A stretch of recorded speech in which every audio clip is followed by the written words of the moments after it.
What is up, everybody? Welcome to the Wingin IT podcast. Andre, how you doing, man? I am in a pleasant mood. That's good, man. It's nice to be in a pleasant mood. I'm after watching X-Men '97 this past week. Whew, boy,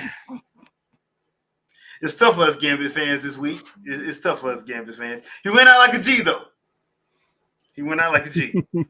That's all I can say about that. He went out like a straight up G. So, all right, before we get into our Q&A session, there is one thing I do want to spend just a little bit of time. And I'm not gonna. At first, I was trying to figure out how I wanted to state this, but I'm just gonna keep it as simple as possible. Um, there is a reason why people in marginalized groups make safe spaces for themselves and people like them. If you are one of those people who cannot understand this, either one or two things. Either A, you're not as good as a person as you think you are, and B, you know why you're doing what you're doing and it ain't for altruistic reasons. All right. Then that's just the end of it. I am a fan of Black girl gamers as well as melanin gamers. And I feel like sometimes people, especially people, get bold when they can hide behind an anime character or, something like that. And if you don't like what they're doing, that's cool. That's your personal business. But leave them alone. They're not bothering you. They're not. That space is for them. And if you can't understand that, carry your happy ass on somewhere else.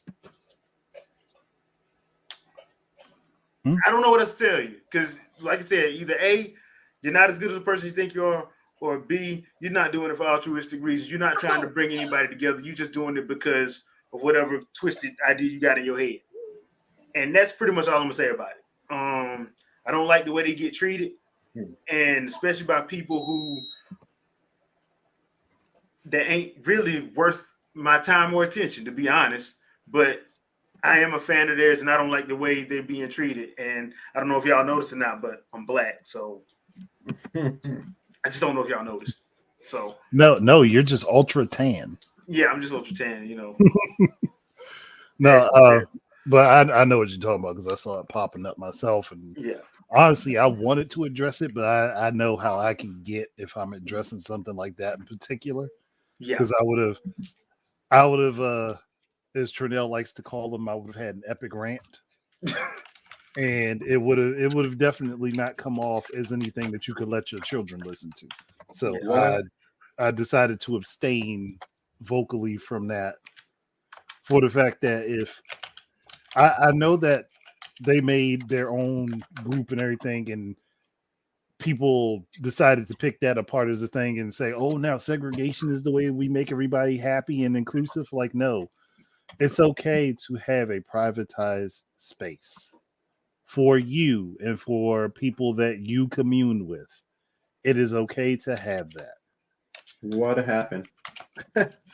Black girl gamers has basically been getting harassed on different social media platforms. One was a developer. I'm not going to name him because he wants the attention. And he ain't worth it. He's definitely not worth the attention. But he's pushed a campaign to harass black girl gamers, and several other people have. What are y'all up to? Come here. Yeah. But several other people who jumped on the bandwagon, and they're turning it into a thing of it being a discrimination. But the problem is some people prefer to be with people who are like them. That could be based upon your skin, that could be based upon your interest, that could be based upon your gender, whatever.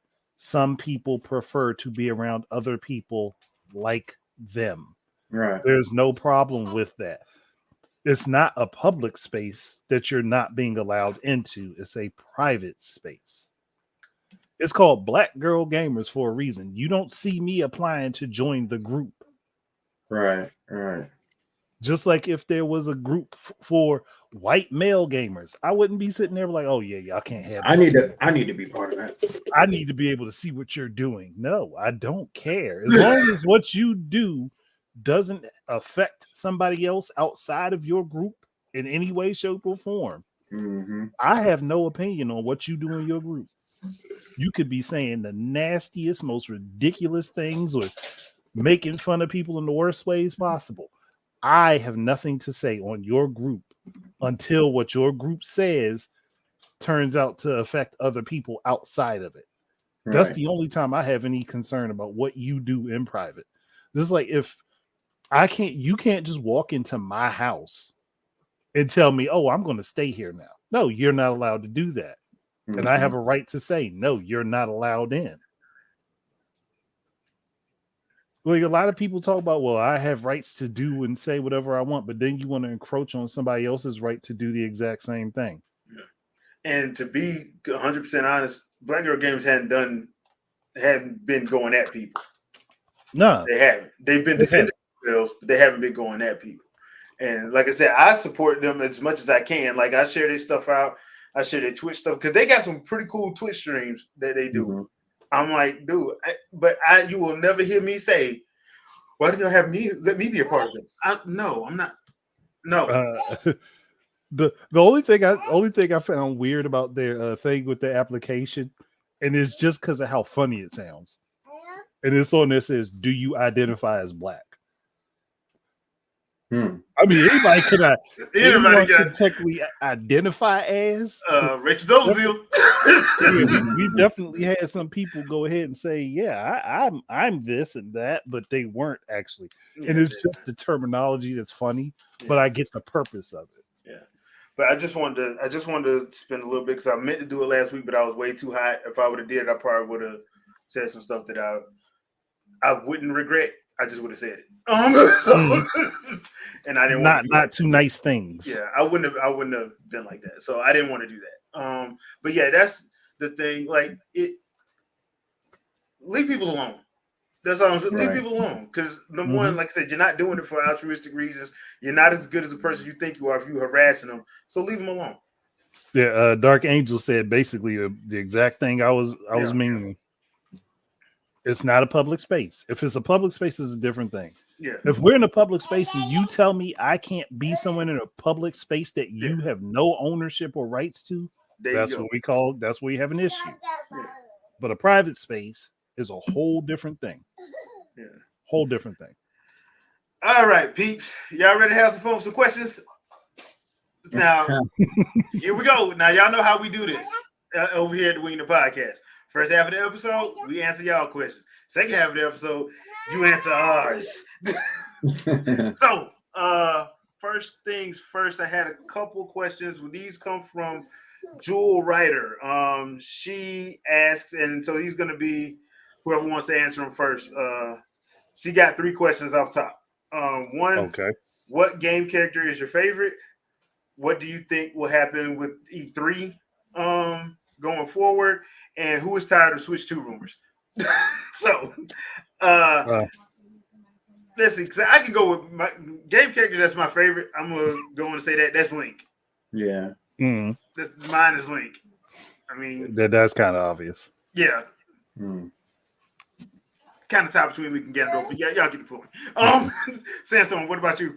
I mean, mine's probably the same. I won't say it is the same because the Zelda franchise is my favorite franchise. Right under that, if I'm not allowed to pick the same character, dang, I don't know. Everybody else is just secondhand substance at this point. Ouch! Dang! Oof! Cold blooded, right through. Cold blooded for real. Well, mine is also a sword wielder, but more of the technological kind. Zero from the X. Oh, okay. I was technological. Okay. with his bootleg lightsaber. That we the lightsaber is way too. that thing is way too long, but he wields it efficiently. Look, see, him and Sephiroth, they ain't cousins, but they cousins. Right. I mean, they both go to the same stylist, so Yeah. I mean, look, they both got black wings. yeah, Anybody that played Mega Man X Command Mission knows this. yeah. But only one of them has a gospel choir, the Mississippi Mass Choir, sing his theme song. Right. Well, that don't matter because you can get at the zero and it has the exact same effect. Look at them those pictures of Awakened Zero and play One Winged Angel behind it and tell me it don't match. Now that I think about it, it actually does. Now that I think about it. Especially when he's at his fullest power and how his aura becomes sharp. Yeah. At that point, it's the same thing. Good point. Listen, Sephiroth would be like, "Why did you steal my song?" Zero look right in the smile. face. Zero looking right in the face with his sword out and his buster trained on ready to shoot him in his face like because I can. Yeah. Because I can. All right, so let's. So, what do you think will happen without E3? Okay, We already have it. here's the thing, because right now we have to deal with Jeff Keighley's thing, the summer game, which, to be fair, is basically E3 light. Yeah. Sloppier E3. It's sloppier E3. I know he was, because the victory lap he think he has that he doesn't have, but he thinks he has it, is hilarious to me. So, I think what's going to wind up happening is, I think probably about 5-10 years, it may come back. Just because I just don't think Summer Games is it. I don't. No, it's not. I don't. I think he's going to run into the same damn problem. Because number one, Jeff ain't got money like that. Which, if you watch the Game Awards, you already know this. Right. He ain't got money like that. So it takes a lot of money to run them things. That's why Nintendo did what they did with the directs and doing the Treehouse Live. Because if you try to do an actual E3 presentation like they were doing, they was wasting money. Because you have to get the time, you have to do all that stuff. The only reason why Microsoft don't have to do it is because they do it at their theater. So it's their building. I mean, you're not renting out. They got to rent out the LA theater. Microsoft don't. Nope.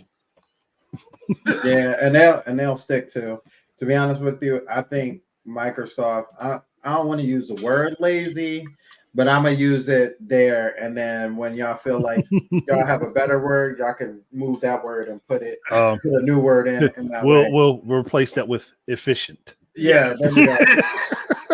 The most efficient way for Microsoft to get that stuff through is by not changing anything that has been done before as far as E3 and stuff like that. So, and like you said, because they have their own theater, they can just be like, everybody sit down. We don't have to tell y'all that these are all Microsoft employees now. So when they clap and they go crazy, just know that they're Microsoft employees. Basically. I mean, all I'm seeing is more programs going more digital for multiple different publishers. And yeah, potentially E3 might swing back around. If it does, I think that they will not anchor it to California anymore. I think they'll bounce it around. Man, I think would have helped them if they kept doing it, because they did it those 2 years. Yeah, they did it in Atlanta for 2 years, and then went right back to California. Because a lot of the journalists were complaining that they had to fly. I'm like, dude. Yeah, but then y'all just bogged them down into a territory that costs way too much money. Because you could have did Atlanta, Memphis, Nashville, Orlando, DC, DC, Miami, New York, Detroit. Yeah, there's so many places that could have housed us. Baltimore. Baltimore. Well, Baltimore. Look. Just had people commute into Baltimore. Yeah. Or even the outskirts of Chi, because Chi is the city itself is arguable, but like the outskirts of the side, especially the south side, Yeah. the more richer side, you would be straight. You'd be good. Yeah, But that would have also allowed them to get around to more people who wouldn't have the money to travel out to California at a moment's notice. And the other thing too is there are journalists everywhere. So if you go there, if you live in LA and you ain't got the money, then stay your behind home. You should have the money. You live in LA. But I mean, look, you do what everybody else does. You get to do what everybody else does. Sit on your couch and watch it on a screen. Yep. And report that way. So like it's not like you missing anything. Yeah. I too kind of wonder if it does come back. I almost feel like part of me wants to be like it'll not we, but like we as a general term for us gamers would probably welcome it with open arms, but I feel like there'll be a lot of skepticism on how well it will be received overall and seeing who's there and everything. I think since we're kind of touching on the cities area, I think that will probably be like the biggest deciding factor after that point. Like if they're like, oh, we're gonna be live again in LA, then it's just gonna be like, dang, well, more of the same. Like yeah.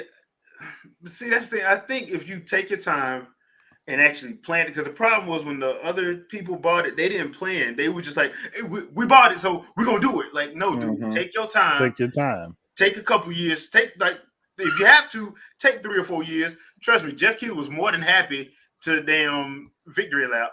So just take 3 or 4 years, plan that mug out properly, and be like, okay, how can we do this and make it where and get everybody on board? Because they didn't have everybody on board when they bought it, and that's why everybody backed out. Yeah, that's why everybody backed out because they didn't have everybody on board. So if you don't have everybody on board, if you actually plan it out, you can have a plan to present to everybody. Like, look, Ubisoft, this is what we got.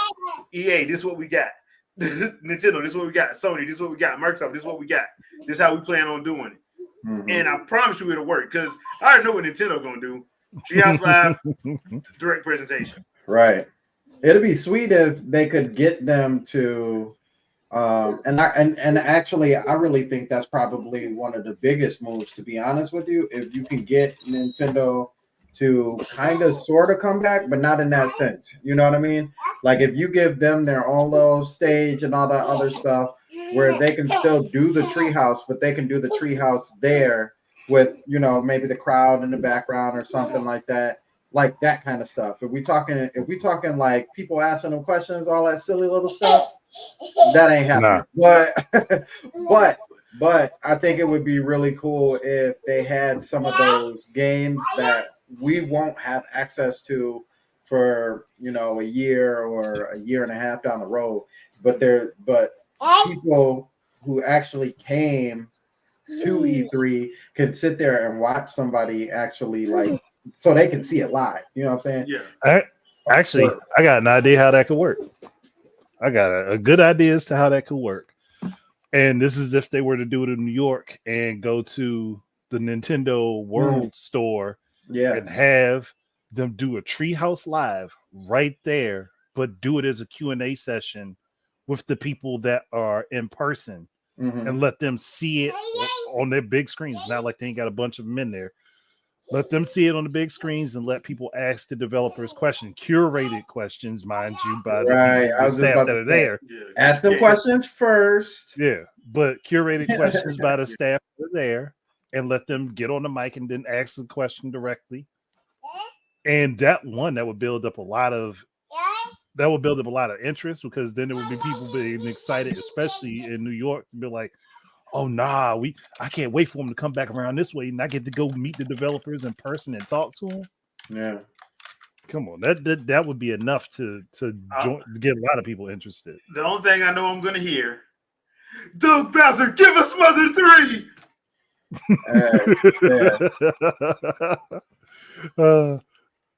I mean, and we get to see Doug call a flomp down on top of him. That would be fine. Must not know what my last name is. Oh, all right. So, Jules' last question was, "Who's tired of Switch 2 rumors?" If I'm just gonna say yeah, because one, we don't even know what it's called, so everybody's calling the Switch 2, but that's probably not the name. Two is a lot of people just making stuff up, and the only thing that I'm actually looking forward to is when it's nothing like what everybody says it is.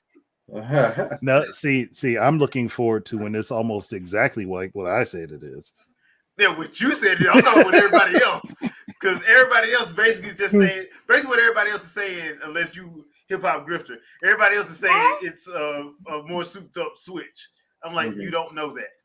You don't. You don't know that. It could be, but will it be? Yeah.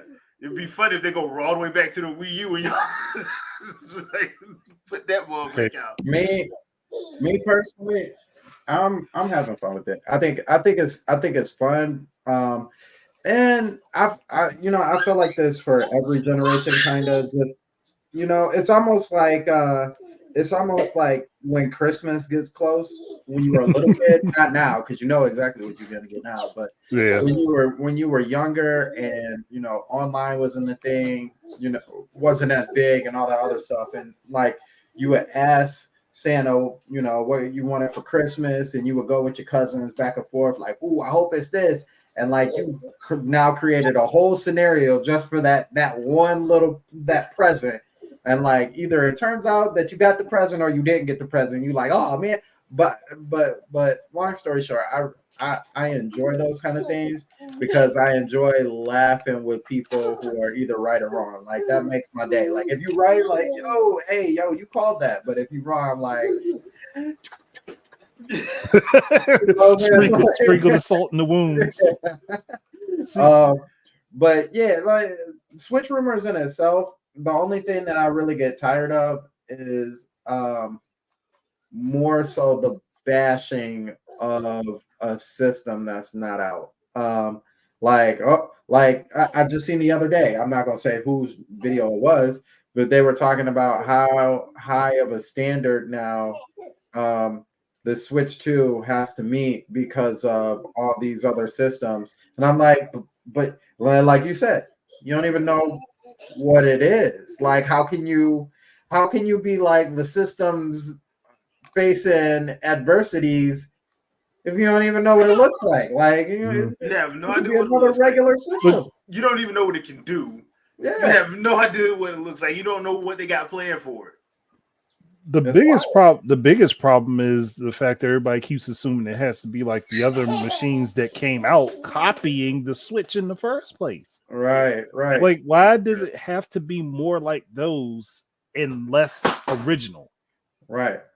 Pick a direction you want to go here. Do you want it to be more like the other consoles, which aren't selling enough to be sustainable for a long period of time, and that they don't have their own software?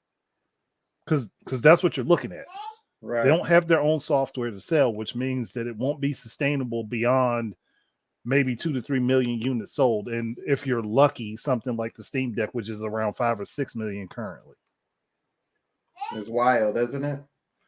Like you want it to be more like you want it to go the Xbox route where you're now letting your competitor's platform take over your platform. Mm-hmm. That's like Chanel said, we definitely want that Wii U Miiverse 2.0. I've been on that bandwagon. Yeah, that's all I've been wanting. I'm like, ever since they took it, I want it back. Like, why you listen to these people that ain't use it, man? Right. Yeah. Listen to your 14 million. It's funny when Shuhei Yoshida wants it back. Like, listen to us, man. listen to us. This whole need. I will say a side note. I can't remember who it was. Maybe it was Jay. No, I don't think it was Jay. And maybe it was Jay. But he said something to the effect of, and I caught myself because I thought it was kind of funny. He said, "Are there really only 14 million Nintendo fans out there?" And I'm like, "Well, no, there's not." But then I had to wait, and then I had to think about it. Like, wait a minute. It was processing. Like, hold on, he might be right. Yeah, like, that number just don't feel right, but. if you were actually a fan of something, you would have bought it. So yeah, I guess 14 million is accurate. But If if we got real, Well- Sony and Microsoft don't have that many actual fans either, because the Yeah. stuff that people want from them is almost all third party. Yeah, that's true. That's very the true. other thing too is you got to remember there was a concerted effort to bash the Wii U. There was a concerted effort about it. Mhm. It wasn't like because ever since GameCube they wanted Nintendo to go third party. The problem is Nintendo makes a profit. There's no reason for them to go third party. They've been trying to push the narrative like they're like Sega, and like no, they're not. Like I think the only thing they lost money on was Virtual Boy. They made money off the Wii U. Yeah. The only thing they lost money on was the Virtual Boy, if I'm not mistaken. But everything else was a profit for them.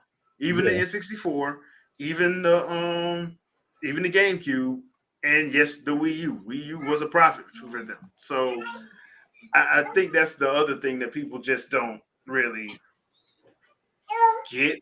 That's why you have a whole bunch of armchair analysts that have no business degrees actually telling people that they should go third party, and you're like, hold on, but we had one that does have a business degree that said that. Who? Talking about Pactor? You talking about Pactor? Yeah. I can tell you right now what Pactor was doing was a conflict of interest. Oh yeah, I'm not It saying was that. a major conflict of interest. Oh, I'm definitely not saying it wasn't. So I'm just saying he's that the dude was one lying. exception. That dude was lying. There's a difference.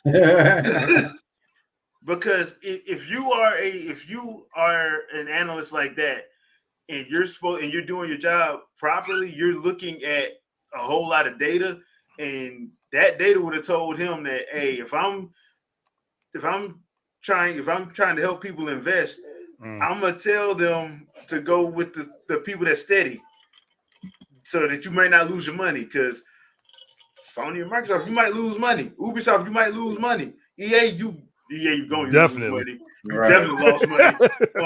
Because and the reason why EA lost money was because of that whole NCAA thing from like what was it, like 2012 or 2013 when that went through, and the gambling thing that was over in Germany with the microtransactions. Oh yeah, that definitely hurt them. Remember they was spending out money on that. That's all. Like, bro, like he lying. That's why, like, he's lying.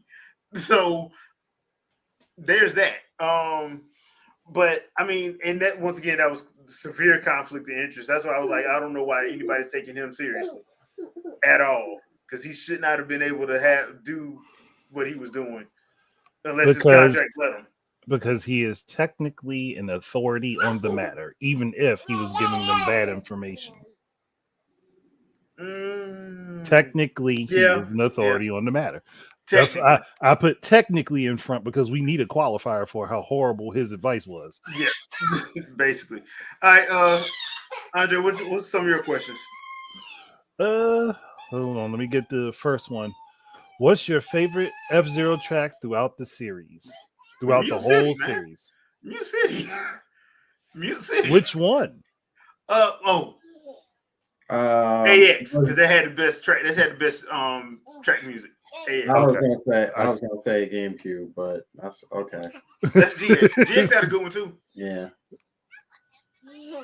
I mean, that makes sense. That city track, man. That track music. Dude, the track music for Mute City, man. It gets I would Smash Bros remix of some of them songs. Are you talking about the Big Blue? Yeah. Yes. Yeah. They kind of smack.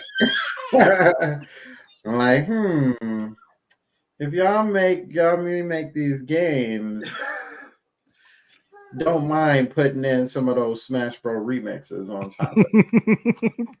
I mean, they're likely not going to, but I wish they would. Yeah.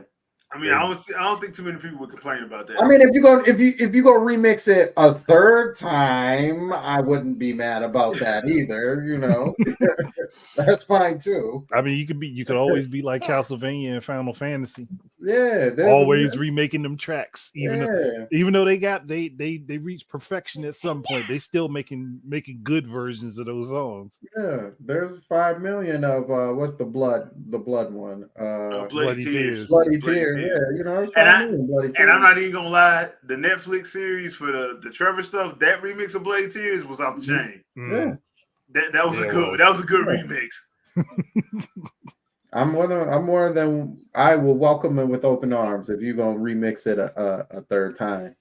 Do it again and again and again and again. That is fine with me. Hey, give me another remix of Wicked Child, and I'll be happy.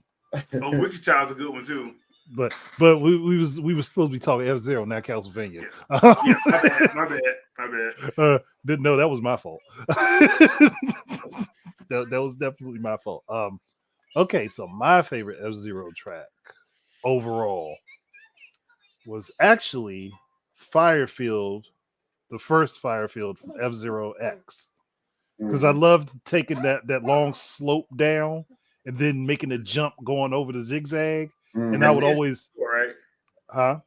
That's 64. Yeah, 64. Okay. And I would do that long jump over the zigzag and just boost my way halfway up the track. be cutting off half of the track and ghosting on people.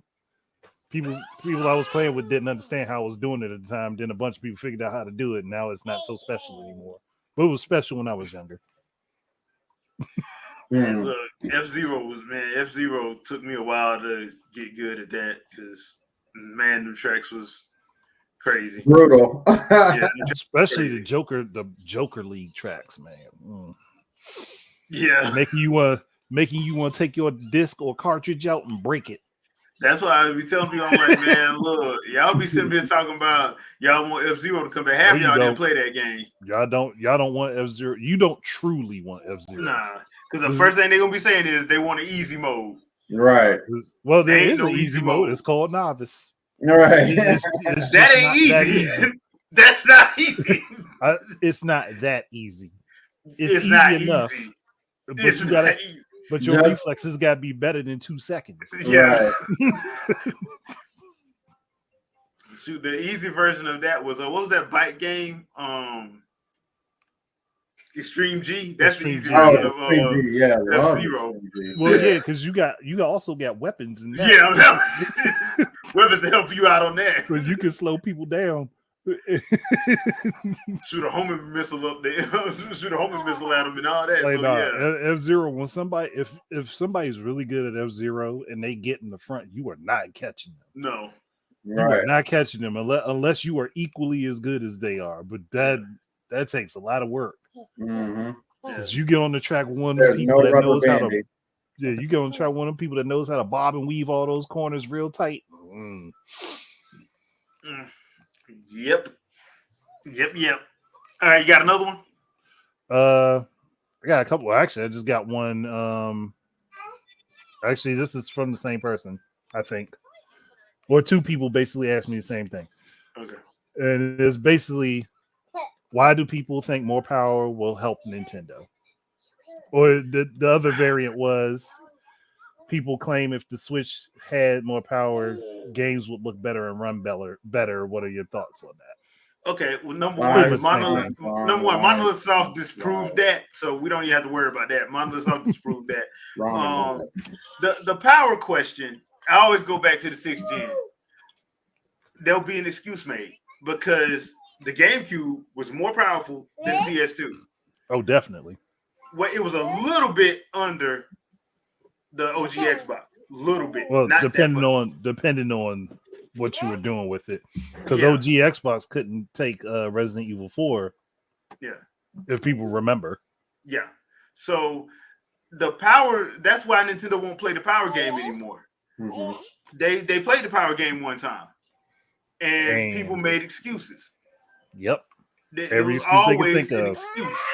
So what Nintendo's doing is they're like, okay, look, we already know that model is not sustainable. y'all not gonna last. We Nope. are a gaming company. Microsoft, that's not gaming is not their main focus. Nope. It never was. Sony is they were a They conglomerate, were. but gaming was not their focus. They had other businesses that they ran. So Nintendo, that's all they did. Mm-hmm. So they was like, okay, look, we know this ain't gonna work. Well, we know it's not. This model isn't sustainable. We did this once. People made excuses for it. We just gonna play in our own pen. Yep. And guess what? It worked. What was the question for the power one?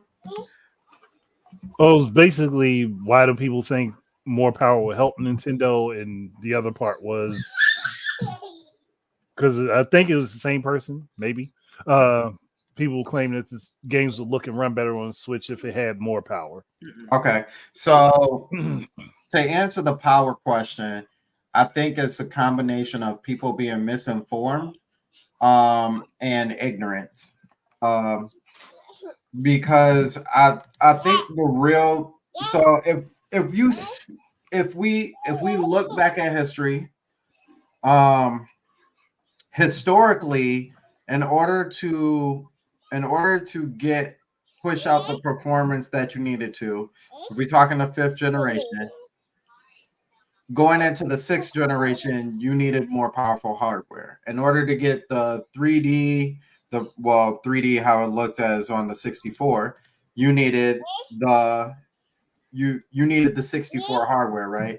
So kind of going off of that mindset and that thought is that in order to do something of the next generation, you need to have more powerful hardware.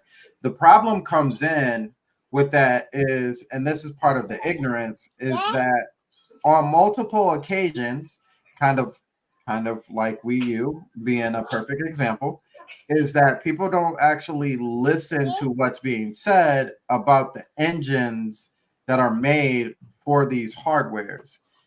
And the main thing that we have gotten, and it's become more and more so now that we're in the ninth generation, like this is like a big this is what it is, and people don't want to recognize it, is that engines now are so scalable that the need for powerful hardware is like almost nil to this point, right?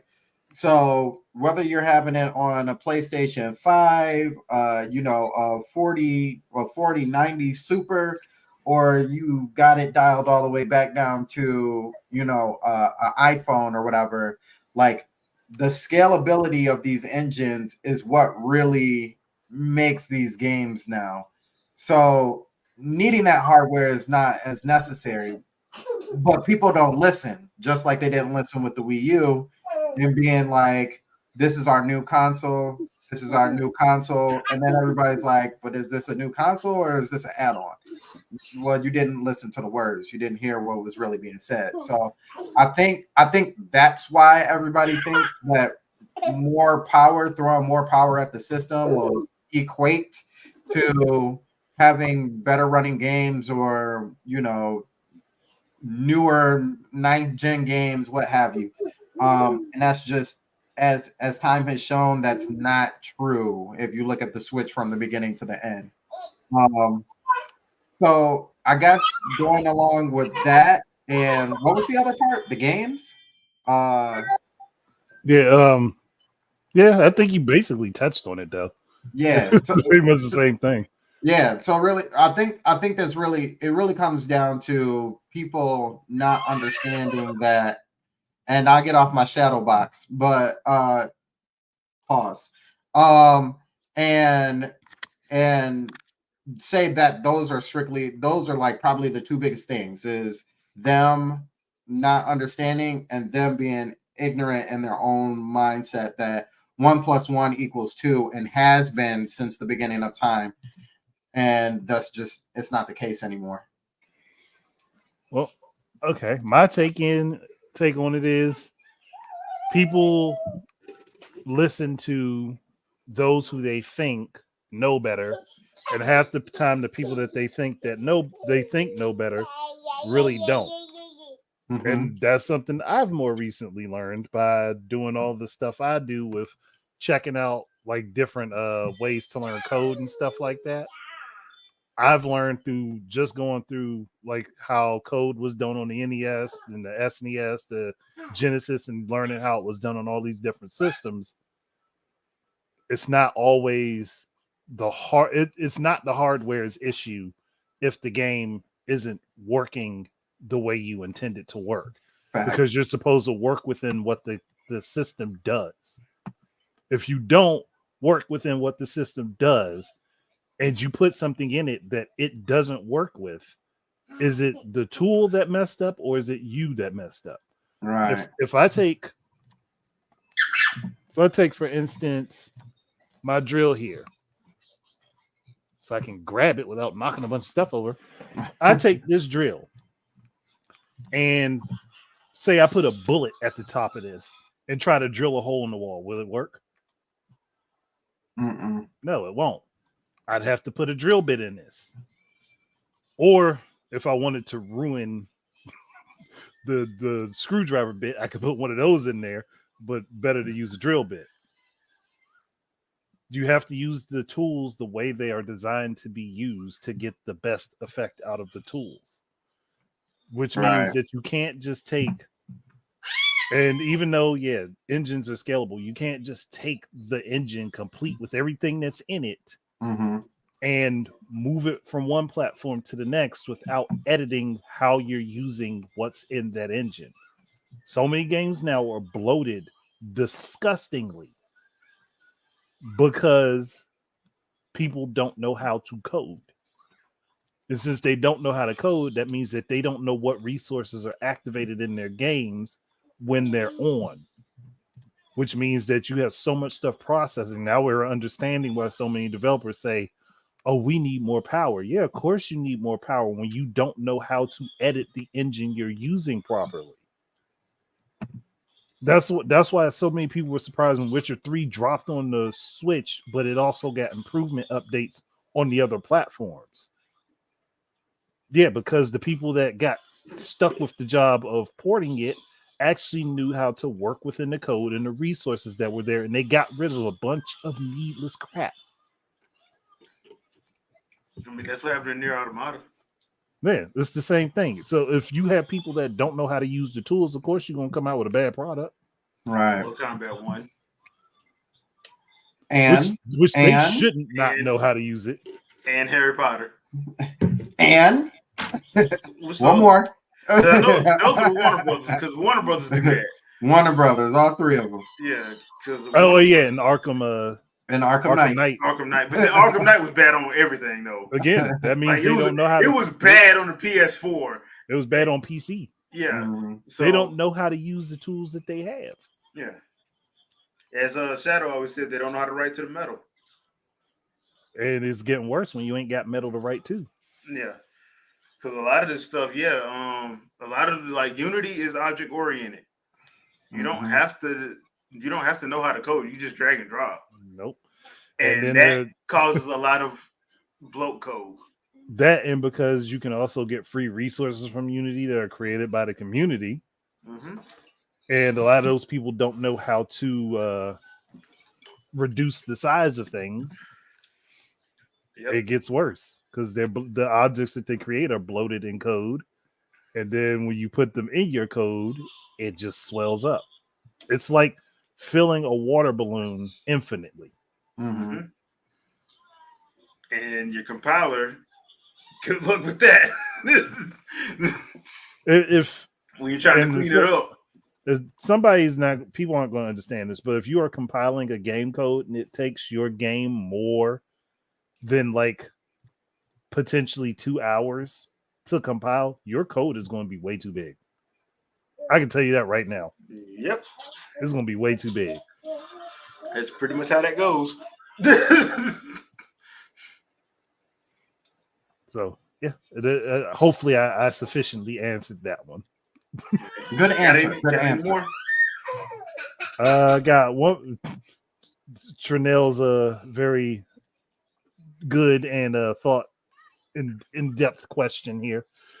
So you've won the developers lottery that Nintendo was hosting, and the prize is you get to revive or continue any Nintendo-owned franchises. Money and time is of no concern, and you get to pick. You'll get your pick of which developer or developers can get on the project. The caveat is that it can only be on the Switch. What franchise would you choose, and which developer or developers would you pick? I know what action Jack would choose. Hey. Goemon. It's either Goemon or DK. Yep. That's a good one. That is a good one. Yeah, Because there is one. There's one that I would love to give somebody another shot, because I think the game was good. They just didn't like the story, but the story was what the community begged for. I already know what you're talking about. But that was the loud minority. That wasn't, that wasn't everybody. So, hi Vicky. Yo, Debo. So mine would be Metroid Other M, and I would let Team Ninja do it and give them the time and tell I forgot that guy's name. God dang it. The producer of Metroid, tell him to leave them alone.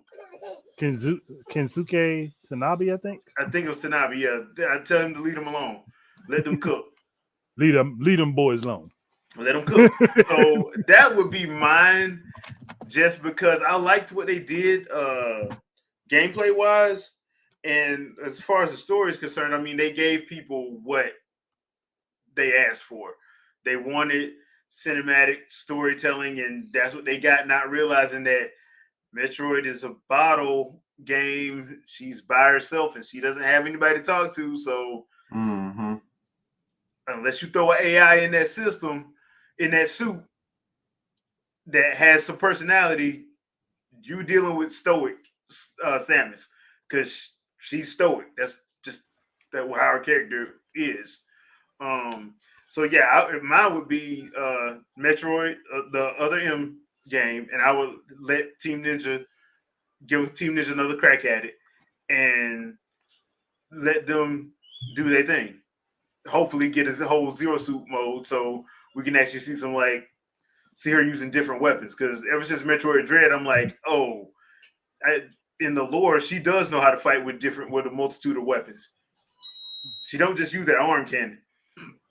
So the Chozo trained her well. They did not skimp on the training. So the Chozo, as funny as it sounds, I think you could look at the Chozo as Nintendo's version of Wakanda. basically, yeah. Basically. Actually, that would be a decent crossover. Now I'm thinking about it, that'd be a pretty decent crossover. Yeah, T'Challa trying to talk her out of blowing up a damn planet. Yeah, that'd be like, Samus, you don't need to do this. They can survive. Right. They'll be okay. Yeah, they're gonna be okay when we they quarantined the problem. They're gonna be okay. Just get off the planet. Why we get off the planet? Don't worry about it. Just get off the planet. T'Challa, just listen to me. Just listen. I've been doing this for decades. Genocide is always the answer. He's like, you cannot shoot me. You cannot shoot me. She put a hole right in him. Right. No look. Like, The nanotechnology move back. His face is like, what? The nanotechnology be like, man, you on your own, partner. Hey, look, we want to live. We can go back. Do you not see what she did to the last dude that tried her? Nah, but I think honestly, T'Challa and Samus would get along, though, and then T'Challa would be like, I got a problem back at home I could use your help with. And Namor would be in so much trouble. Who Namor would be in trouble? That would be Namor's worst nightmare. He'd be like, nah, you can't tell me she's worse than Thanos. Yes, she is worse than Thanos. Is.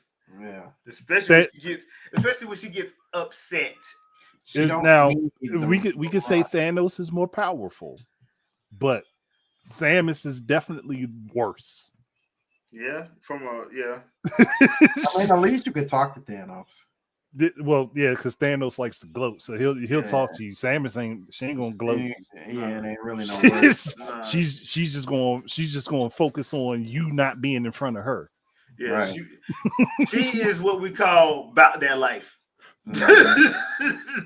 Mm-hmm. All right, so it's that time, people. Oh, hold up! Wait, what about my choice? Yeah. We Yeah, didn't my bad. You only get one answer among the three. My bad. Sam, what's yours? I was actually honestly gonna say it'd be cool if they had a pack of some of the sports games. So like if it was Ken Griffey and Wave Race and like 1080 and they did it as like a combo like sports style pack of new something. Yeah, you know, I definitely would go for that. However, that's not what I'm actually gonna say. Ouch. Though that was a good answer and it was really solid. I really like that answer. Good job, Sandstorm. That was a great answer. I'm actually gonna say custom robo. Oh, okay. Damn it. Yeah. Sorry, Andre. Sorry. Custom robo it is. Well, that was one of mine. That was one. I got others. But who would you have? Because I don't know who I would have coming back for that. Because custom robo? Yeah. I mean, Monolith doesn't make that style of game. No, Though Camelot? However, they could. Have you not seen Xenoblade Chronicles X? That's what I was just gonna say. However, they could do something with it. If they made custom robo, you wouldn't just be using your brain to control them. You'd be inside of them. Yeah, you would be toppling towers at that point. Yeah. Yeah. They could do it. It just wouldn't be in the stereotypical style of how custom robo is. They would go out of the box on that one. Which would probably be good for it. It could use it. It could definitely use it. Yeah. That is a good choice. That is a good one. See, I have so many, but he definitely took the one that was on top of my brain. Now, if there was one I would grab, I would take oddly enough that I think would probably have been even extremely popular right now. Mm-hmm. Mario Paint. Okay. Mario Paint. Because we haven't had an actual equivalent to that. People say you can say Mario Maker is the same thing all you want. It's not. Mm-hmm. It's Mario Maker. Yeah, it's Mario Maker. It's a game engine that you build things in. Right. So it's not exactly the same thing. Whereas Mario Paint was specifically set up for you to do art and create other things with. I'm kind of surprised they didn't gloss that over in Miiverse, like, you know. They probably had plans for it, but since Wii U didn't do what they wanted it to, it probably got canned. But taking that, yeah. Now that I think about it, yeah, because if Wii U takes off, we probably do get that. Yeah. Oh yeah, we definitely got it because they were planning on it for 64, the disc drive, but it never took off. So again, the idea got canned. But for the Switch, it would be great because one, you could take the Switch itself, give you a stylus to work with it. It works just like an art pad at that point. Once you got the game loaded up, will it work like an art pad? Have the little music creation software and stuff in there. Just combine all those things that they were going to do anyway. Throw them all together, put them on the Switch, and just tell people go have at it, and let people upload like songs up to 1.5 minutes long on YouTube from all the stuff that they can use. I think it would do very well. I'm pretty sure that would be about a 20 million seller, bare minimum. And who I would have working on it, Nintendo. I think they're EDP now instead of EAD. Instead of EAD, what happened? They combined with another team and they made EDP. Because I think Garage is still by itself, right? Yeah, Garage I think still so. by itself. Yeah. So, But yeah, that would be that's how I would get to do it, because I know they got quirky enough ideas to expand on it, give you little themed pictures and portraits that people can make different colors for and share on social media, and then let you do your own custom pictures and have all the you literally have everything in there, and then basically based on what save data you have on your console or what amiibos you got, you can unlock more stamps and stickers and stuff, or more portraits and pictures. makes sense. Mm-hmm. Tell me that's not a solid choice. That is a solid choice, actually. That's really solid. That is really solid. Well, we already know what Fangirl would want. Oh yeah, she did SSX tricky. I don't blame you. Rock is tricky. I mean, if you get EA Tiburon to come back so we can get SSX Tricky and NBA Street and yeah. Jeez. Talk about it. Oh boy. But all that is lost. Yeah, all that is lost. All that 6th gen greatness. All right, so all right, chat. Y'all ready? Come on, peoples. All right, so y'all excited? Andre, you got any questions you want to ask anybody? Well, I mean, I would have done something like what Trinell sent us, but I think that's a little too much torture. Gotcha. Especially for the limited number of characters you get to comment with. That would just be unfair. But I will spin it in my own way. If Nintendo rolled up to you and gave you a blank check, and all they said was, we need you to pick a genre and a main character, who are you picking? Nintendo gives you a blank check, says we need a genre and a character. That's it.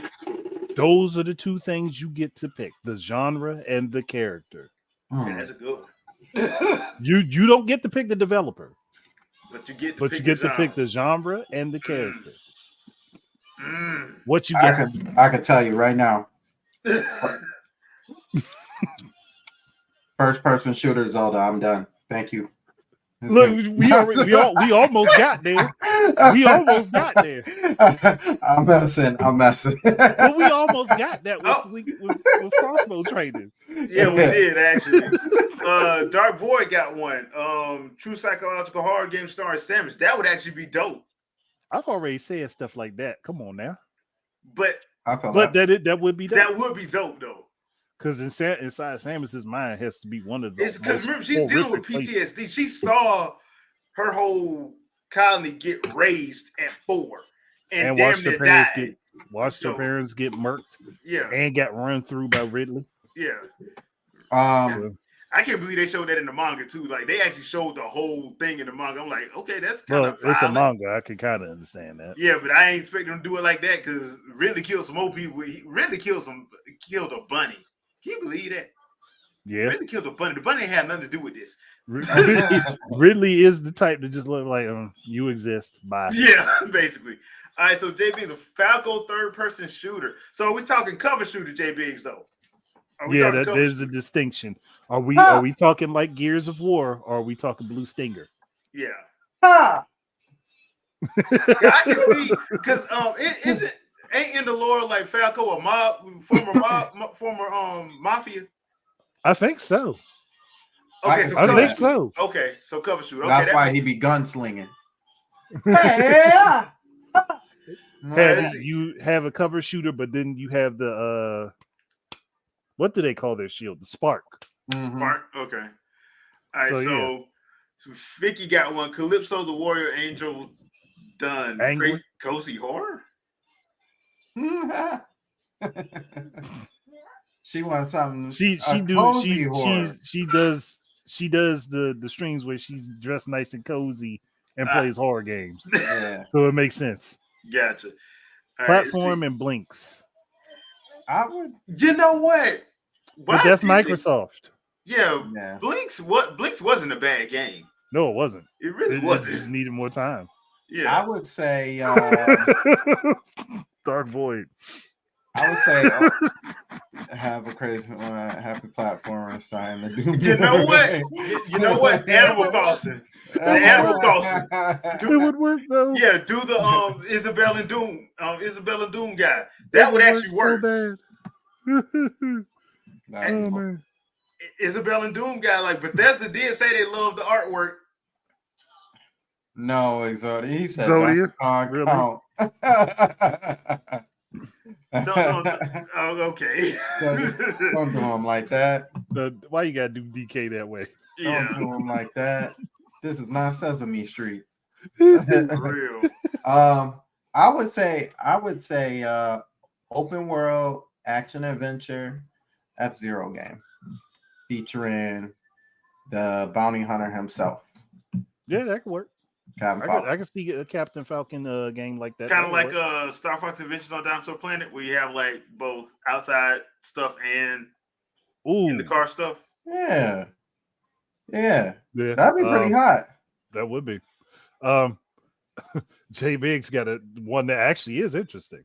Donkey Kong with Batman, Arkham Spider-Man gameplay. That would be something wild. That would be something But wild. we got to have some comedy in it because King K. Rool, I can't take King K. Rool seriously. I can't. Oh yeah, Right. it's got to be a joke. Right. I do like that Spider-Man, the swing style. You know what I'm saying? Yeah. Donkey Kong swinging crazy like that. You know.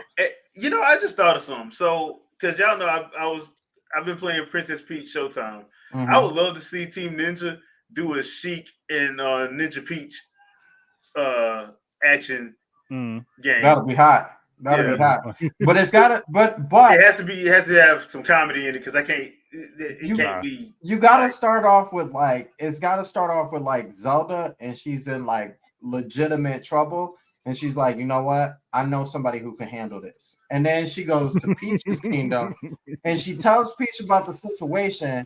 And Peach gets in her ninja clothes and she's like, you know what? That's a good idea. Like, we do got to go and cover ops. Hold on. Yeah. Peak uniform and they just head out on a quest. And it's just them two. Nobody else. Nobody necessary. I mean, that's what I'm thinking. Like that would be dope. It's like we don't need Link or Mario. We got this. Yeah. Like, but Sheik is trying to make it as serious as possible, and Peach is just doing Peach things. Yeah, Peach just doing fumbling along the way. Yeah, but that would be dope. Like, because once again, I'm not talking about making this like some 80-hour open world. No, we're talking about it like a 12-hour side scroll and beat 'em up. That's right. And you know, Peach would have to be stumbling to success. She'd have to do happy accident wins. Every time Sheik is just like why did I come to you? Why did I come to you and ask you for anything? Why but let Team Ninja do it because I would love to see like Team Ninja because I don't think we ever see Team Ninja do comedy. Not really. No, they don't. So I wouldn't mind letting them see like and have them little Ninja Gaiden Easter eggs in it. Like they meet up with Kasumi and Ayane. Like, but they can't have their actual names. Yeah, they can't have. Yeah, do it like a Super Mario RPG when they had Link sleeping in the bed. Yeah, and the chime keep going. So okay, so Vicky, I think I see where you're going with this. Like do the Wind Waker, like the islands. Yeah, islands. But okay, I can see that. Yeah. Have you just be somebody just trying to promote trying to run their business and have Link just speeding by you and like your business is up against Beatles or something like that. Yeah. Actually, yeah, because I to be honest, I have a spite thing with that man. I don't like him, especially in Breath of the Wild and Tears of the Kingdom. He can be a pain in the behind. Yeah. So I would be very happy to be his competition and actually sink his ship, sabotage him in every way possible. But that actually would not be a bad idea if you want to like do something a little bit different. Like, look, everybody loves Animal Crossing, but like kind of switch it up a little bit. Yeah, that would actually, I think that could actually work. You know, I can see that. yeah. So that could work. Let's see what Trinell has here. Takamaru. Takamaru. You know what? I would love to see Vanillaware do that. Yeah. They could do it. Yeah. And now it's gonna piss people off because that art style, everybody's super sensitive nowadays. Right. And they ain't gonna care. They're gonna have a half naked Amazon in there with a giant axe. You just gonna have to deal with it. You just gonna have to deal with it. It's gonna be in there. Is she gonna be your number one Tank. backup too? Is she gonna be your number one tank? You gonna be like, nah, because she gonna take out everybody so I can use my wizard after this. So, like, no, I'm not. She will be in my party. I will be using her first. You know something funny though? I have a team set up like that in Unicorn Overlord with the sellsword woman leading the team. Two elf girls, the two elf girls, because they do magic and physical, and then I have the sorceress and the wizard in the back lighting people up with fire and ice. Now, J Biggs, this is the one that I've been wanting ever since 2010. Subspace Emissary the game. And you know how you can do it? Because we got all these amiibos, so just scan your amiibo in. That's your character you use to play with. Yeah, and the way you do it is because Subspace Emissary is an action side-scrolling beat 'em up action game. So with some slight platforming, slight RPG elements to it. So boom, that's how you do it. Put it to you, save it to your amiibo scans in. Third party people, you want to sell some more amiibo? All right, then. Be quiet and let us work. And whenever you need an expansion, you just roll out another game universe. Final Fantasy VII, you roll that one out. Roll out Midgard. Yeah. You roll out Metroid Dread's thing. You roll out Tears of the Kingdom. You roll out Kid Icarus Uprising. Well, that's how you do it. Make that like a little 4 to 8 hour excursion every time you want to do it. Yeah, I can see that happening. Yeah, I can see that. See, my two for the question I threw out there. My choices would have been Beat 'em Up and Daisy. Ooh. That's all I got to say. Beat 'em Up and Daisy. Her sleeves are already up. But let her put up her fictional sleeves like The Rock and be like, let's go. You know what? That's the one thing I'm surprised she's not in Princess Peach. I mean, I understand. Hey, this was Peach's moment of vacation that just turned horrible. I'm just surprised she wasn't in that. No, Peach was like, no, I'm done with her too. I ain't calling her up. Right.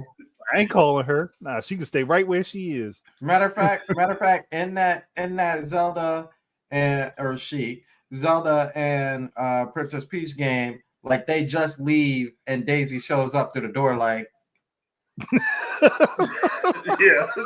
like, wait a minute. Ho, we were supposed to have a tea party. What happened? Or they get back and she's like, where have y'all been? Or she's sitting there with the home run bat from Smash Brothers on her shoulder. Just sitting there. Castle half. Like, y'all could have said something to me. Y'all could have at least left me a note. Like I had to find out from him. We didn't tell him. Point back at Luigi. He's just standing there like. Right. With a big goose right? He was like, nah, like red. But having Daisy have a beat 'em up and just again play into the more because everybody treats her as the tomboy between her and Peach. Yeah, play into it. Yeah, give her her own beat 'em up. Let her roll around whacking people with different objects that she comes across. Let her have her own combos. Like, don't make her a recolor or palette swap for Peach like she was in Smash. Give her her own defining personality. Right, Samurai Ganondorf, basically. Yes, but without the samurai and a whole lot more comedy. Yeah, yeah. Because you could think of Daisy with a baseball bat just sounds like it's horrible. Sounds like she about to hurt somebody. I couldn't even see her with the magic hammer, but a baseball bat seems far more threatening. Yeah. Yeah. Or since we doing straight up cartoons, a frying pan. The That deadliest could be weapon the in all backup weapon. cartoons. That could Yeah, be her that'd be- swap. yeah. Yeah. The deadliest weapon in all the cartoons is a Look. frying pan. She beat you with the baseball bat, but when she switched to the frying pan, she gonna do one handed with that, like she would hit you with a tennis racket. Yeah. Listen, Daisy is so raw that she can grab the hammer and it don't automatically make her do this. She can hold it and it just shit. It ain't even got no control over her like that. She just standing there and it's glowing on her shoulder, looking at you like, "What you about to do?" Like, aren't you? But who would be? I was just thinking, but at the end of that, who would be her enemy? Because it can't be Bowser. You'd have to make up somebody. You'd have to. You'd have to make up someone that just popped up out the woodwork and started trying to torture her kingdom, and she just got mad and said, "Screw it! You know, I ain't calling for backup this time." You know, River City Girls that do like what they did in River City Girls with old girl from Marion from Double Dragon. Oh yeah. She went and started training, came back and beat the brakes off everybody. Oh man. You could you know what? Nah. You could do pull Wart from Super Mario 2. That's what it should be. Oh, because okay. Wart don't get used. He really don't. Wart don't get used anymore. So use Wart. Because they use him comic. I was going to say this is your one and only opportunity to show that the most gangster character in all of Nintendodom can actually just not care about anybody, and that can be Kirby. Like, she figures out like who in the world is messing up my whole kingdom, and then it leads her back to the castle, and my man's is in the kitchen eating. He turns around like, "Hi!" I knew it was you. I'd have Kirby just there just to be there. He just in the background. Yeah. Like every level you see you see Kirby eating something different in every level. He's just in the background somewhere eating. As you pass him, he just wave at you and then continue eating. Yeah. In somebody else's kitchen. That would be hilarious. Kirby out there hunting for food, just raiding people's houses. Oh man. All right, so I actually got one that I just thought of. And it has to do with Capcom, because for some reason they only think that the only thing that sells is Resident Evil and Monster Hunter. So my question to you guys would be, would you want a Beautiful Joe return and get the last movie that they were supposed to do that they never did, or Power Stone, or both? Okay. It's a good thing you said both, because I was about to say that's a hard choice. But of course, both. And for Beautiful Joe, for his last outing, I'd take which we never got, by the way. Right. Which sucks. But for his last outing, I would have it set up so that a lot of the other Capcom characters that don't get seen in very many games, like Captain Commando, show up in his game in different scenes, have them have cameos where they complaining about the agent not getting them, booking them good deals, and they ain't got no work. Just walking around mad. That's because the thing that got me thinking this is, once again, Princess Peach Showtime, because like some of the stuff in there kind of reminds me of Beautiful Joe, because you were going through different movies. Yeah. So I was sitting there thinking, especially part 2, where you had the T-Rex from Jurassic Park, because he ain't had no work, he ain't had no job, and he was basically pretending to be the mid boss of every level, and I'm like, bro, what in the world? And the only reason he was doing it because he couldn't get work. So actually, that would be like, you could say that like the Capcom characters have Captain Commando on the phone yelling at the agent, like, man, I know what you did to T-Rex. Yeah. Get me a job now. So that's the one that I was thinking about, because like I know we didn't get the third one. Power Stone, I don't think we ever got. I don't think it was ever rumored to have anything after the second one. No, they never said anything. Yeah. You could guess that they had some stuff that they worked on, because parts of 2 felt incomplete. Yeah. So you could guess that they had more stuff that they were going to do, but they never said anything about it. So, chat, what y'all what y'all for? Beautiful Joe, Power Stone, or both? Definitely both. More games are always better. Yes. Yeah, but it got to be the right person for Power Stone. Because Power Stone, that could easily be messed up. Yeah. But I mean, look, Beautiful Joe just let Platinum do it. It's their stuff anyway. Like, don't be stubborn. Just ask them. And I'm pretty sure they won't say no. Yeah. But for me, I'm just thinking about like as long as Power Stone got my boy Wang Tang in it with his awful name. His name is awful, boss but character. Boss character, amazing awful music. name.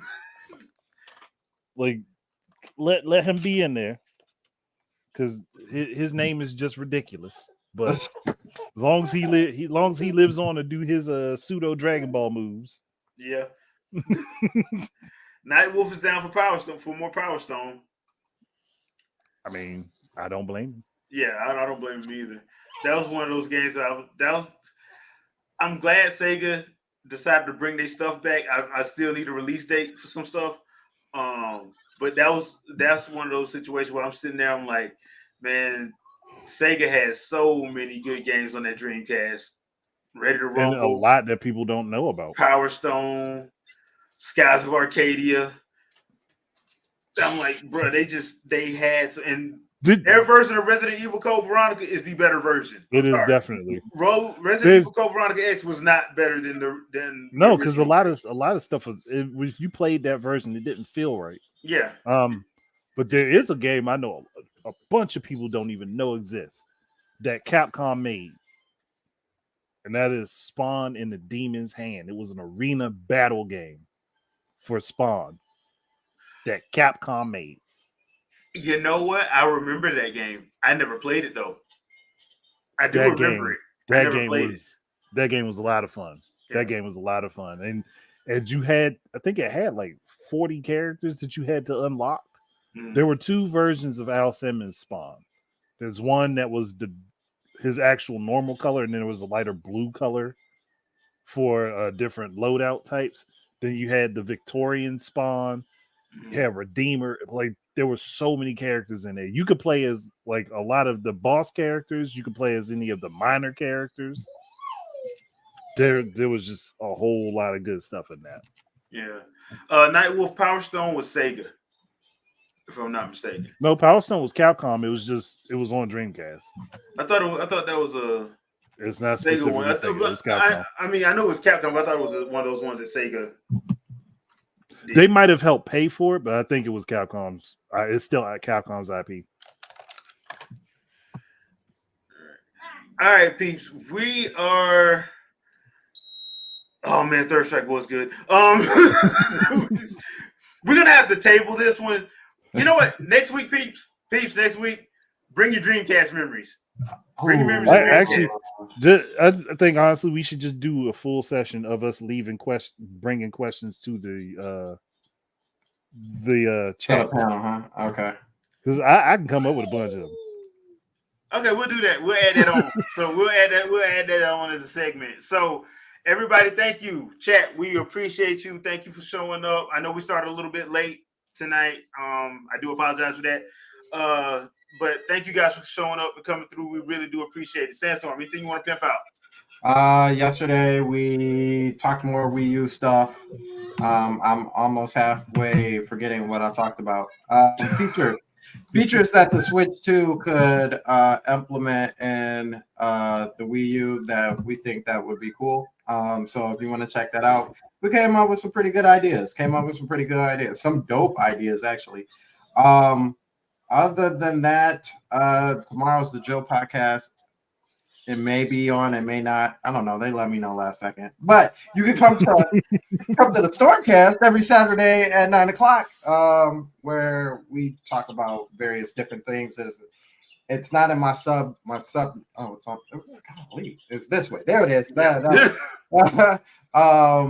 My sub thing isn't on there, but we're on a road to 500. We are at 476 subscribers. So if you have not subscribed to the channel, make sure you please do so we can get to 500, and I can give away this $50 gift card to whatever online service that whoever the winner wins wants it to go to.